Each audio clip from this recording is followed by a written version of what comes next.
Hello everyone, you are watching Chemistry Point of View by Shikha Brol. Welcome back to my YouTube channel. Last के lecture में आपको मैंने कुछ questions दिए थे जिसमें आपको SN1 और SN2 मैकेनिज्म के क्वेश्चंस थे और कुछ आपको मैंने क्वेश्चंस दिए थे जो फिजिकल प्रॉपर्टी से रिलेटेड थे हैलो अल्केन्स की। तो आई होप आपने वो क्वेश्चंस कर लिए होंगे। उनमें से कुछ क्वेश्चंस में आपको प्रॉब्लम आई होगी जिनका सोल्यूशन आपको आज इस वीडियो लेक्चर में मिल जाएगा, बिकॉज कुछ ऐसे टॉपिक्स हैं जिसमें आपको स्टीरियो केमिस्ट्री इन्वॉल्व करनी है। तो उस स्टीरियो केमिस्ट्री को हम इस लेक्चर में स्टडी करेंगे।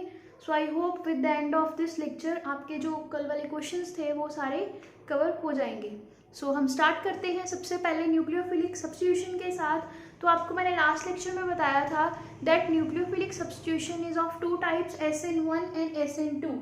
सो SN1 में आपके पास एग्जाम्पल थी जहाँ पे आपके पास टू स्टेप मैकेनिज्म फॉलो होता है और आपके पास जो प्रोडक्ट फॉर्म होता है वो कार्बोकेटाइन के बाद बनता है। SN2 में आपने पढ़ा था वन स्टेप रिएक्शन है और वहाँ पे आपके पास जो प्रोडक्ट बनता है वो वन टाइम बनता है।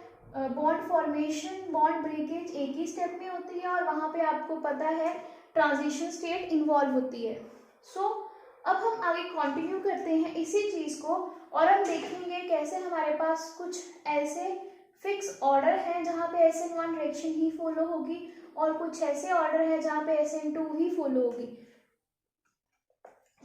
अगर क्वेश्चन है आपको that why tertiary alkyl halides do not follow SN2 mechanism. आपको याद होगा मैंने आपको जब कैरेक्टरिस्टिक्स करवाए थे तब मैंने आपको बाद में क्वेश्चन भी दिया था, write down the difference between SN1 and SN2 mechanism और टाइप ऑफ रिएक्शंस। तो मैंने आपको वहाँ पे बताया था कि जो SN1 रिएक्शन है, SN1 टाइप की जो रिएक्शन है वहाँ पे आपके पास क्या होता है, जो रिएक्शन रेट ऑर्डर होता है वो होता है टर्शियरी, सेकेंडरी एंड प्राइमरी, और SN1 में होता है प्राइमरी, सेकेंडरी एंड टर्शियरी। तो ये बिल्कुल रिवर्स है, SN1 का जो ऑर्डर है उसी का रिवर्स ऑर्डर है SN2 में। तो ऐसा क्यों होता है, ये चीज़ है। तो अब मैं इसका आपको एक सिंपल सा रीज़न देती हूँ जिससे आप इजीली जस्टिफाई कर पाओगे इस आंसर को। जो क्वेश्चन है कि SN जो टू मैकेनिज्म है वो टर्शियरी वाले फॉलो नहीं करते हैं, क्यों? आपको मैंने बताया था जब मैंने आपको SN2 मैकेनिज्म बताया था कि SN2 मैकेनिज्म जो होता है वो वन स्टेप है और वहाँ पे जो रिएक्शन मीडियम है जो रहता है वो आपके पास कंक्रीट रहता है, राइट। कंसंट्रेटेड मैकेनिज्म फॉलो होता है, मतलब वहाँ पे क्या होगा, आपके पास यहाँ पे OH ग्रुप लगा हुआ है फॉर एग्जाम्पल और यहाँ पे आपके पास कोई भी ग्रुप हो सकता है, let's say this is the group. आपके पास एक इथेनॉल है और आपको यहाँ पे X का अटैक करवाना है। तो हेलोजन ने जो एडिशन करनी है कार्बन के ऊपर तभी ये ग्रुप बाहर जाएगा, यही एक स्टेप होता है SN2 के केस में। अब अगर यहाँ पे आपके पास this is for example primary, अगर यहाँ पे CH3 ग्रुप लगा हो तो ये सेकेंडरी बन जाएगी अल्कोहल, और अगर यहाँ पे भी CH3 ग्रुप आ जाए तो ये टर्शियरी अल्कोहल बन जाएगी। तो यू कैन थिंक ऑफ कि अगर हमारे पास टर्शियरी अल्कोहल होगी उस टाइम पे यहाँ पे क्राउड कितना होगा, क्योंकि ये जब CH3 यहाँ पे है तो इसको अगर आप ओपन करके ड्रॉ करते हो तो आपके पास कुछ इस तरह से हाइड्रोजन रहेंगे, वैसे ही यहाँ पे CH3 पे भी यहाँ पे हाइड्रोजन आएंगे। तो आप देख सकते हो कि जो हमारा हेलोजन है जो इनकमिंग जिसने बॉन्ड फॉर्म करना है उसके आने के लिए हमारे पास स्पेस ही नहीं बचेगी। तो जो ये एडिशन हो रही थी प्राइमरी और सेकेंडरी के केस में, अब इस टाइम पे हमारे पास ये पॉसिबिलिटी बची ही नहीं है कि वहां पे बॉन्ड बन सके। तो because of this hindrance of groups on tertiary alcohol SN2 mechanism is not possible। तो ये मैंने आपको क्वेश्चन अभी दिया था that why SN2 mechanism is not possible in case of tertiary alcohol। तो रीजन यही है, hindrance of alkyl groups on the tertiary alcohol don't allow the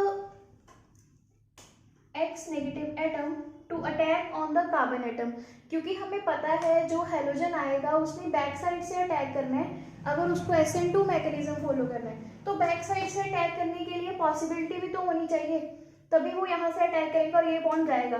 but अगर हम टर्शरी देखें, टर्शरी में अगर हम SN1 मैकेनिज्म फॉलो करें तो वो इजी है। जब ये ग्रुप जाएगा तो पहले स्टेप में कार्बोकेटाइन बनता है, आफ्टर दैट कार्बोकेटाइन फॉर्मेशन, फिर हमारे पास सेकेंड स्टेप में फॉर्मेशन होती है अल्काइल हैलाइड की और हैलोअल्केन्स की। So this is the reason कि आप लोगों ने हमेशा याद रखना है जो टर्शरी अल्काइल अल्कोहल है या टर्शरी अल्कोहल जो है सिंपली, वो हमेशा जो प्रोडक्ट फॉर्म करेगी वो मैकेनिज्म SN1 से ही करेगी, SN2 मैकेनिज्म फॉलो नहीं होगा।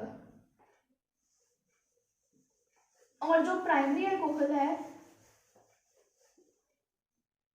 प्राइमरी अल्कोहल हमेशा जो प्रोडक्ट बनाएगी वो SN2 मैकेनिज्म फॉलो करेगी, उसके लिए SN1 फॉलो करना बहुत ही मुश्किल है, बिकॉज प्राइमरी अल्कोहल में कार्बोकेटाइन बनना चांस ही नहीं है। रीजन बीइंग क्योंकि प्राइमरी कार्बोकेटाइन सबसे ज़्यादा अनस्टेबल है। अगर प्राइमरी कार्बोकेटाइन बनेगा भी तो वो कोशिश यही करता है कि वो प्राइमरी से सेकेंडरी या टर्शरी में कन्वर्ट हो जाए। So because of this reason SN1 reaction mechanism tertiary में हमेशा पॉसिबल है, SN2 टर्शरी में पॉसिबल नहीं है, और SN2 प्राइमरी में पॉसिबल है और SN1 प्राइमरी में पॉसिबल नहीं है। और सेकेंडरी पे डिपेंड करता है रिएक्शन मीडियम पे, कई बार SN1 SN2 पर मैक्सिमम टाइम वहाँ पे भी SN1 ही फॉलो होता है क्योंकि हिंड्रेंस का रीज़न रहता है मेन।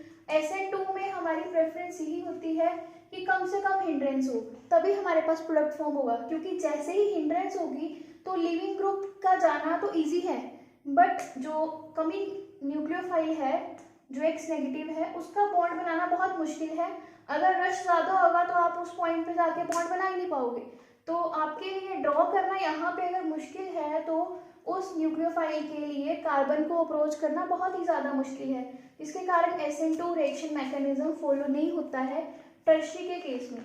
अब इसी चीज़ को फर्दर जो आपने अभी देखा स्टीरिक हिंड्रेंस, दैट मीन्स हमें जब SN1 और SN2 कवर करना है तो हमें वहाँ पे स्टीरियोकेमिस्ट्री भी देखनी पड़ेगी। स्टीरिक हिंड्रेंस हमें स्पेस से पता लगी, स्पेस मतलब अरेंजमेंट ऑफ एटम्स, और वो हमारी किस ब्रांच में आती है, स्टीरियो आइसोमेरिज्म। यही वही आइसोमेरिज्म है जो आप लोगों ने 9th चैप्टर में भी स्टडी की है कोऑर्डिनेशन कंपाउंड्स में, बट वहाँ पे हम लोगों ने पर्टिकुलर आयनिक कंपाउंड्स और वहाँ पे हम लोगों ने कोऑर्डिनेशन कंपाउंड्स के रिस्पेक्टिव में पढ़ा था। यहाँ पे हम लोग एक अल्काइल हैलाइड्स और अल्कोहल्स के रिस्पेक्टिव में स्टडी करेंगे आइसोमेरिज्म, कैसे हमारे पास प्रोडक्ट वेरी करते हैं with change of that isomers और क्या डिफरेंस आता है यहाँ पे। सो मैं स्टार्ट करती हूँ हमारा टॉपिक, जिसके बिना हम लोग स्टीरियोकेमिस्ट्री स्टडी नहीं कर पाएंगे अल्कोहल्स की, और अगर हमें रिएक्टेंट की स्टीरियोकेमिस्ट्री नहीं पता होगी तो प्रोडक्ट फॉर्मेशन नहीं पता लग सकती। सो हमारा टॉपिक है आज का मेन ऑप्टिकल आइसोमेरिज्म।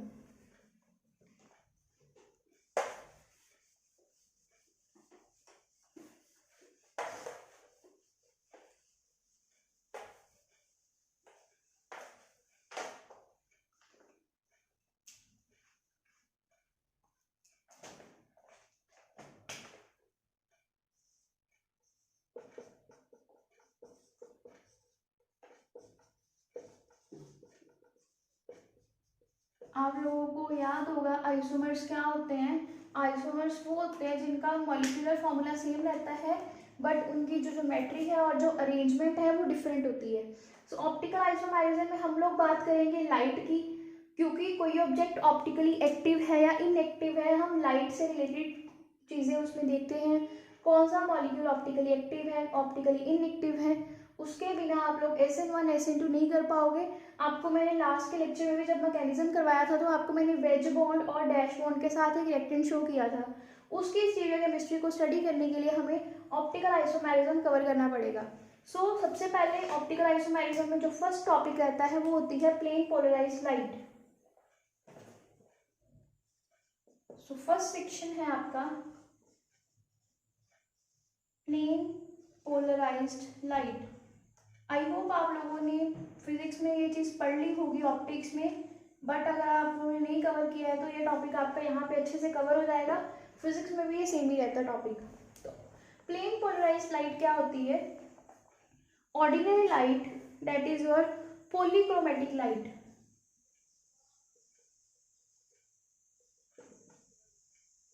जो ऑर्डिनरी लाइट होती है वो आपकी होती है polychromatic, which consists of large number of waves oscillating in different planes.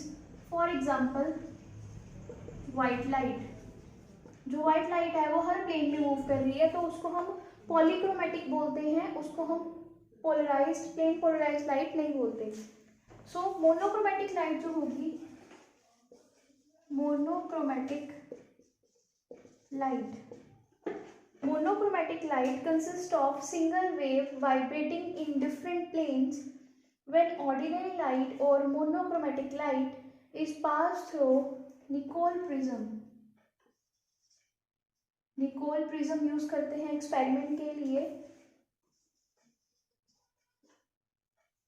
then the light coming out of it moves only in one plane.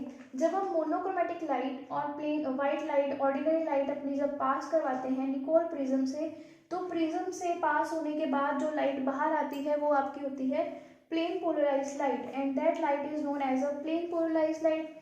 Therefore a light which has vibration only in one plane is called as a plane polarized light. जो original light होती है, normal light, वो ऐसे हर direction में move करती है, x Y Z तीनों plane में मूव करती है, राइट। जब उस लाइट को हम सिर्फ एक ही प्लेन में रख दें, या तो वो इस प्लेन में मूव करे या फिर वो इस प्लेन में मूव करे, तो ये दोनों ही जो आपके पास लाइट्स होंगी, these are plane polarised light. ये इस एक्सिस में मूव कर रही है, ये भी प्लेन पोलराइज्ड लाइट है, और ये सिर्फ इस एक्सिस में मूव करेगी, तो ये भी आपकी होगी प्लेन पोलराइज्ड लाइट। अब इसके लिए जो एक्सपेरिमेंट करते हैं ऑप्टिकल एक्टिविटी के लिए, अब मैं आपको वो बताऊंगी। पहले आपको मैंने सिर्फ इतना बताया है कि प्लेन पोलराइज्ड क्या लाइट क्या होती है, और उसको सिर्फ एक ही मीडियम में, एक ही प्लेन में बेसिकली वाइब्रेट करती है, that is a plane polarised light. तो उसके लिए हमारा जो एक्सपेरिमेंट है वो आप देख सकते हो, आपकी स्क्रीन के ऊपर विजिबल होगा।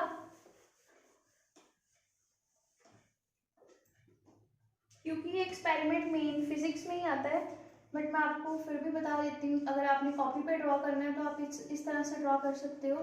This is your ordinary light, and this light when passes through this Nicol prism, then वो इस डायरेक्शन में मूव करती है लाइट, और फर्दर वो पास करती है फ्रॉम दिस सब्सटेंस, जिस सब्सटेंस को हमने चेक करना है कि वो ऑप्टिकली एक्टिव है या इनएक्टिव है, एंड देन इस रोटेशन से, एंगल ऑफ रोटेशन से हमें पता लगता है कि वो सब्सटेंस ऑप्टिकली एक्टिव है या ऑप्टिकली इनएक्टिव है। फिर उसके बाद फिर फर्दर ये इस एनालाइजर से पास होती है, then we are able to see. तो हम यहाँ से उस चीज को ऑब्जर्व करते हैं from this side. This Nicol prism is polariser basically, और ये है आपकी ऑर्डिनरी लाइट और मोनोक्रोमेटिक लाइट।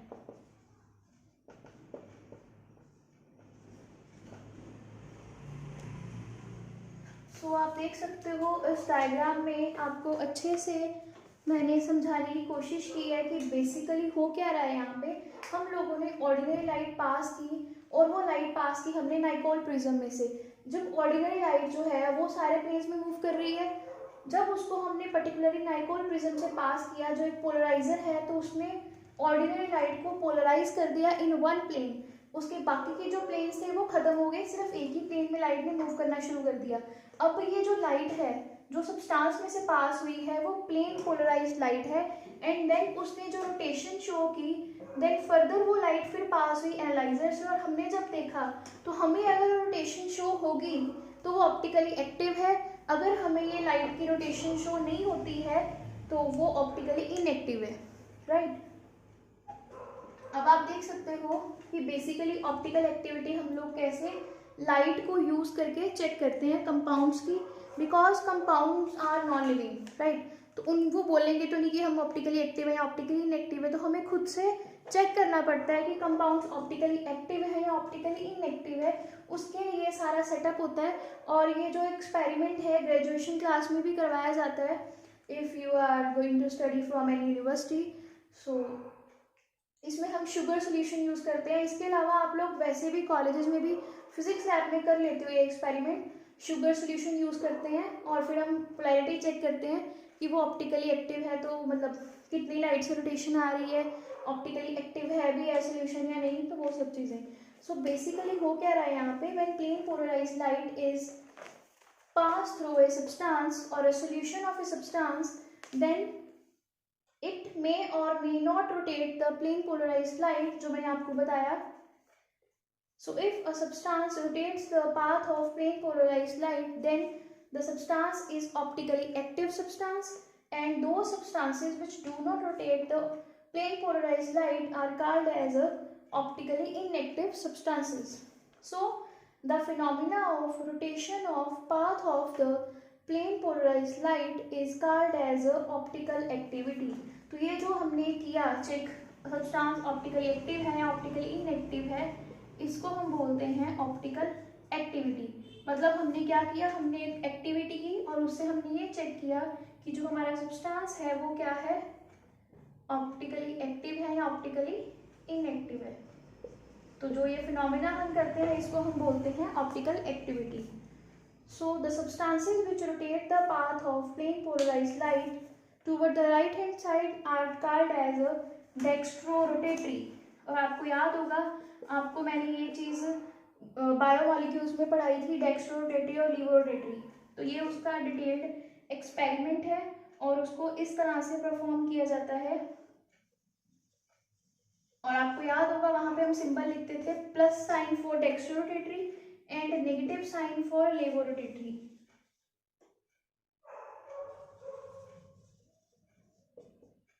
तो अगर वो राइट हैंड साइड की तरफ रोटेट करे लाइट को तो वो डेक्स्ट्रोरोटेटरी है, प्लस साइन के साथ रिप्रेजेंट करेंगे। और अगर वो लाइट को लेफ्ट हैंड साइड में रोटेट करती है तो वो लीवोरोटेटरी है, उसको हम नेगेटिव की तरफ नेगेटिव साइन से डिनोट करते हैं। सो इसका मतलब क्या हुआ, इस सब से हमने ये निकाल लिया कि हमारे पास जो सब्सटेंस है वो ऑप्टिकली एक्टिव है या ऑप्टिकली इनएक्टिव है। और अगर ऑप्टिकली एक्टिव है तो वो डेक्स्ट्रोरोटेटरी है या वो लीवोरोटेटरी है। आफ्टर दिस हम बात करेंगे स्टीरियो आइसोमर्स की।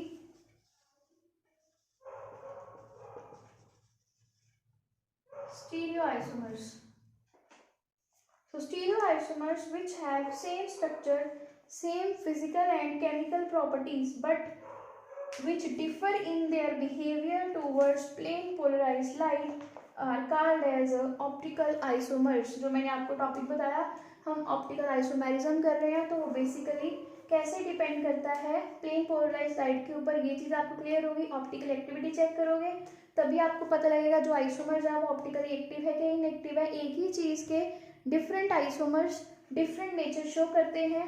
कोई आइसोमर ऑप्टिकली एक्टिव होता है, कोई आइसोमर ऑप्टिकली इनएक्टिव होता है। So one of them is dextrorotatory, one of them is levorotatory. अब मैं बात करूंगी अगेन एक इंपॉर्टेंट टॉपिक, कायरल कार्बन।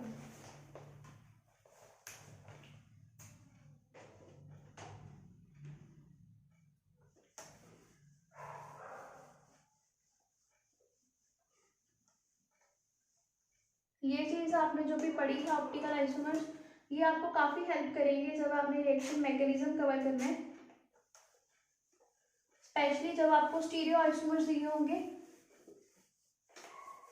उस कंडीशंस में। तो अब हमारा टॉपिक है कायरल कार्बन।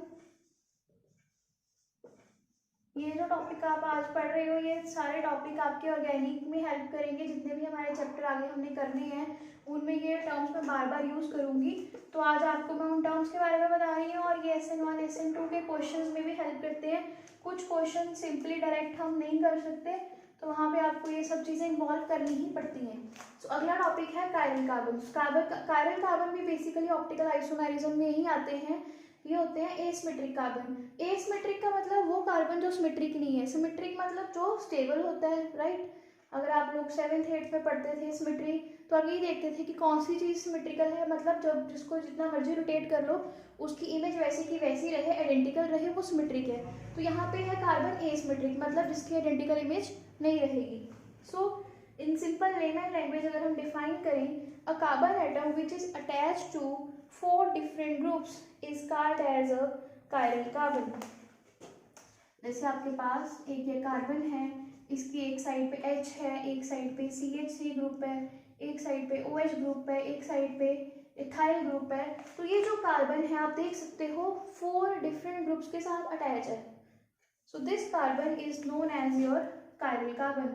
और इसके ऊपर ऐसे हम स्टार लगाते हैं, तो this streak star this represent that this is chiral carbon.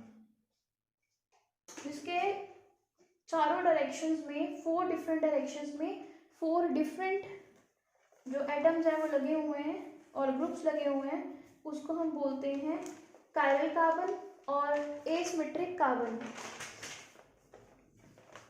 उसके बाद अगली टर्म है प्रोकायरल कार्बन। प्रोकायरल कार्बन क्या होगा? A carbon which is attached to 2 same or 2 different groups is called as a prochiral carbon। जैसे यहाँ पे भी OH लगा देते हैं, तो यहाँ पे हमारे पास एक कार्बन है, उसके पास 2 सेम ग्रुप हैं और 2 डिफरेंट ग्रुप हैं। प्रो मतलब पहले, तो कायरल सेंटर आने से पहले वाली जो पोजीशन होगी कार्बन की वो प्रोकायरल कार्बन होगी।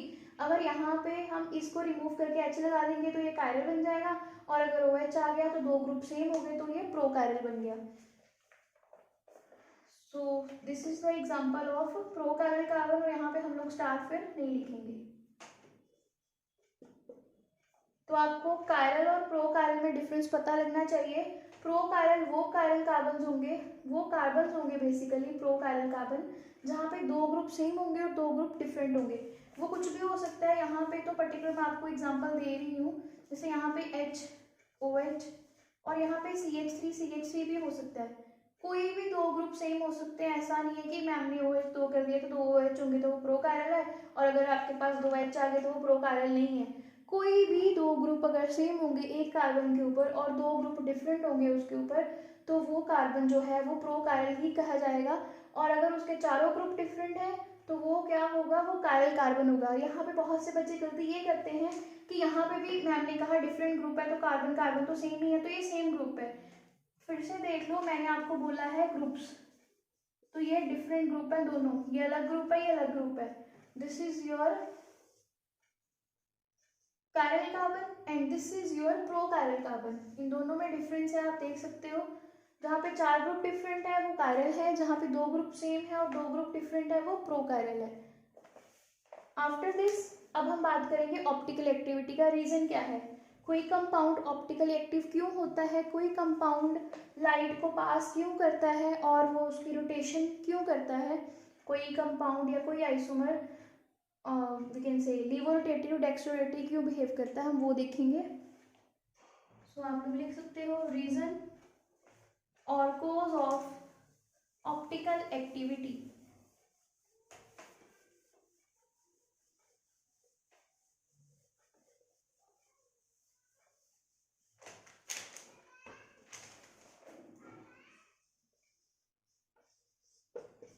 कोज of optical activity.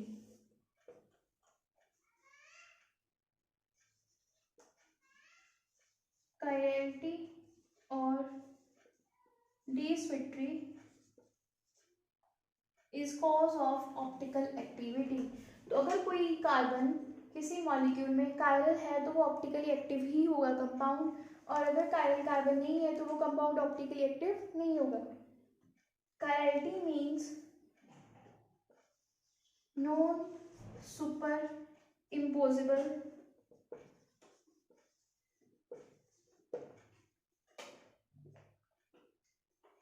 of the object which have mirror image relationship. One of these will be dextrorotatory and other will be levorotatory. All the compounds which have one chiral carbon are always optically active. जब भी कोई compound जिसके पास एक chiral centre होगा तो वो हमेशा optically active ही होगा.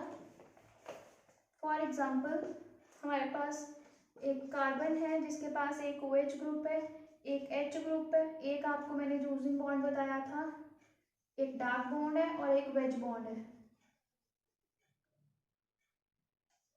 और इसके बारे में अगर आपको थोड़ा बहुत याद नहीं है तो आप लोग जो लेक्चर ऊपर स्क्रीन पे आ रहा है लिंक +1 का वो स्टडी कर लो. वहाँ से आपको ये जो 3 डायमेंशन व्यू है मॉलिक्यूल का वो समझ आ जाएगा. क्योंकि अब जो आगे वाले ऑर्गेनिक है स्टीरियो केमिस्ट्री के लिए इस सेक्शन में जो स्टीरियो करनी है आपने SN1 SN2 में, वहाँ पे आपको ये चीज़ें पता होनी चाहिए कि इस बॉन्ड का क्या मतलब और इस बॉन्ड का क्या मतलब है. तो आपके पास ये एक मॉलिक्यूल है, तो आप देख सकते हो जो आपके पास कार्बन है उसके चारों डायरेक्शन में अलग अलग ग्रुप है. एक मिथाइल ग्रुप है, एक इथाइल ग्रुप है, एक OH ग्रुप है और एक H है. तो जब आप इसकी मिरर इमेज ड्रॉ करोगे, ये कार्बन कौन सा हो गया, काइरल कार्बन. तो जब आप इसकी मिरर इमेज ड्रॉ करोगे तो जो OH ग्रुप है वो इस डायरेक्शन में आ जाएगा और जो H है वो इस डायरेक्शन में चला गया. जो CH3 था उसकी पोजीशन भी चेंज होगी और जो C2H5 था इथाइल ग्रुप उसकी पोजीशन भी चेंज हो चुकी है.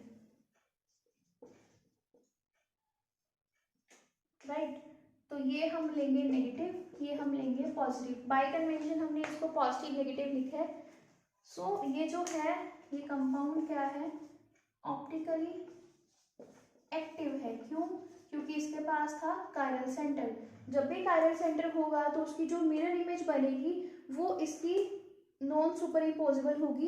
कहने का मतलब जो आपने ऑब्जेक्ट रखा इसको जब मिरर से पास किया या मिरर से इसकी इमेज बनाई, तो इस इमेज को जब आप उठा के यहाँ पे लेके आओगे तो कार्बन सुपर इम्पोज करेंगे, बट OH ग्रुप पहले इस साइड था अब वो इस साइड आएगा, ये वाला ग्रुप उस साइड चला जाएगा. इसके कारण आपके पास नॉन सुपर इम्पोजिबल इमेज बनी. दैट मीन्स ऑब्जेक्ट और the molecule is optically active. और जब आप इसको फर्दर रोटेट करोगे तब आपके पास फिर से ये मॉलिक्यूल बनेगा. OH ग्रुप यहाँ पे आएगा, H यहाँ पे आएगा और यहाँ पे आएगा इथाइल ग्रुप और फिर यहाँ आएगा CH3 ग्रुप. तो मतलब मिरर इमेज के बाद उस इमेज को आपको फिर से रोटेट करना पड़ेगा. तब आपके पास आफ्टर 180 डिग्री रोटेशन करने के बाद आपके पास फिर से आइडेंटिकल ऑब्जेक्ट जैसी इमेज बनेगी. दैट मीन्स आपके पास ये कंपाउंड जो है वो ऑप्टिकली एक्टिव है, तभी ऐसा हुआ. अब मैं आपको इसी मॉलिक्यूल की अगली एग्जांपल देती हूँ. यहाँ पे मैं एक ही ग्रुप चेंज करूँगी, आप देखोगे कैसे optically active substance optically inactive बन गया.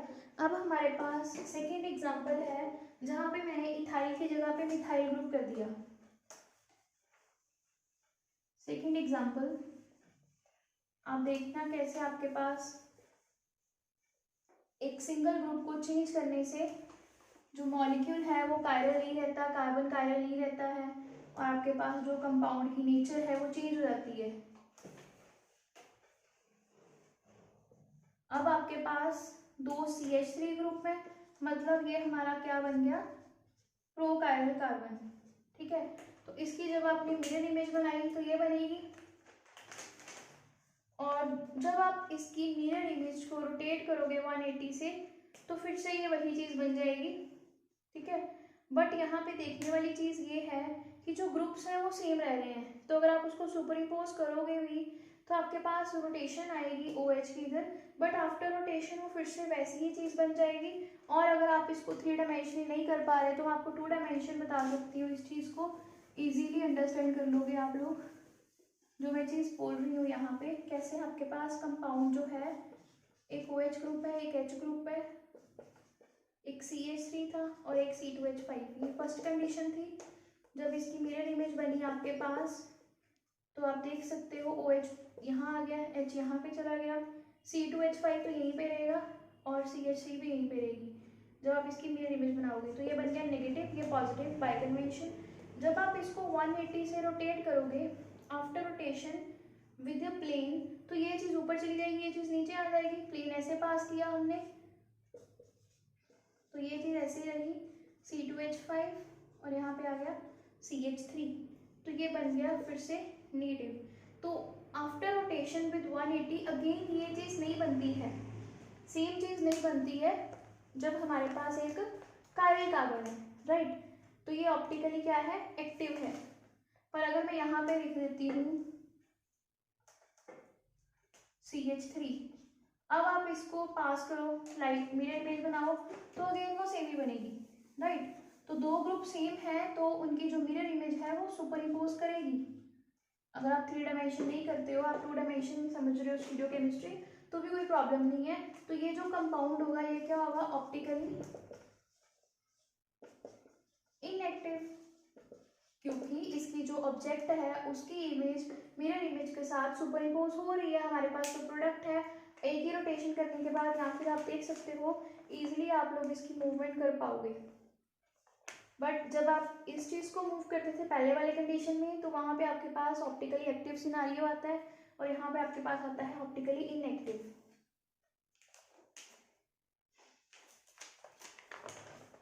इसको अगर आपको मैं एक सिंपल लेमन लैंग्वेज में समझाऊँ तो मैं ये चीज़ बोल रही हूँ, जैसे आप लोग सिमेट्री पढ़ चुके हो लोअर क्लासेस में, तो अगर आपके पास अल्फ़ाबेट ए है तो जब आप इसकी मिरर इमेज बनाते हो तो फिर वो ए ही बनता है, तो ये दोनों आपस में सुपर इम्पोज कर जाएंगे, तो ये ऑप्टिकली इनएक्टिव है।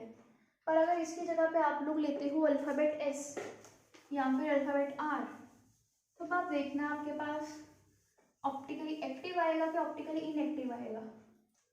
क्योंकि अगर आपको ऐसे नहीं पता लग रहा तो ये चीज़ आपको जल्दी पता लग जाएगी। यह है आपके पास अल्फ़ाबेट एस, जब इसकी मिरर इमेज बनाई तो ये ऐसे एस बनेगा। अब इस एस का इसके साथ जब सुपर इम्पोज करोगे तो ये दोनों सुपर इम्पोज नहीं होंगे, तो अगर ये सुपर इम्पोज नहीं होंगे तो ये क्या हो गया, ऑप्टिकली एक्टिव।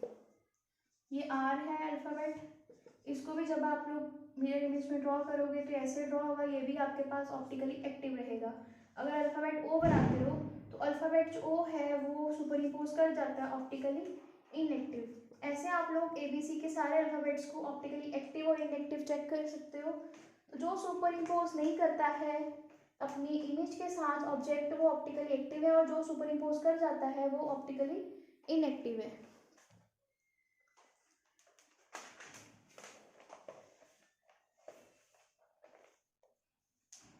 तो जिसके पास आपके पास कायरल सेंटर होगा, जिस मॉलिक्यूल में कायरल कार्बन होगा वो ऑप्टिकली एक्टिव होगा इन simple layman language you can say, और जिसके पास कायरल कार्बन नहीं होगा ऑप्टिकली इनएक्टिव होगा। इसके बाद आपके पास टॉपिक है इनेंशियोमर्स। आई गेस लेक्चर ज़्यादा हो गया है, तो हम इनेंशियोमर वाला सेक्शन जो है वो नेक्स्ट लेक्चर में कवर करेंगे। तब तक आप लोगों को मैं छोटा सा काम देती हूँ, ए से लेके जेड तक सारे अल्फ़ाबेट्स को आप लोग चेक करना कितने अल्फ़ाबेट्स आपके पास ऑप्टिकली एक्टिव है और कितने अल्फ़ाबेट्स आपके पास ऑप्टिकली इनएक्टिव है। इससे आपकी प्रैक्टिस हो जाएगी ऑप्टिकली एक्टिविटी को चेक करने की।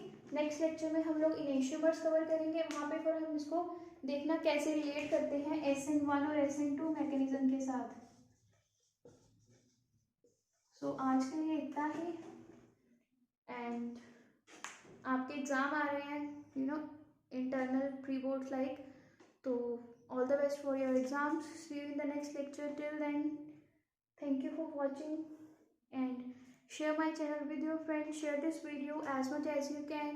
Don't forget to press the bell icon. Thank you for watching. See you in the next lecture. Till then, keep learning. Bye bye.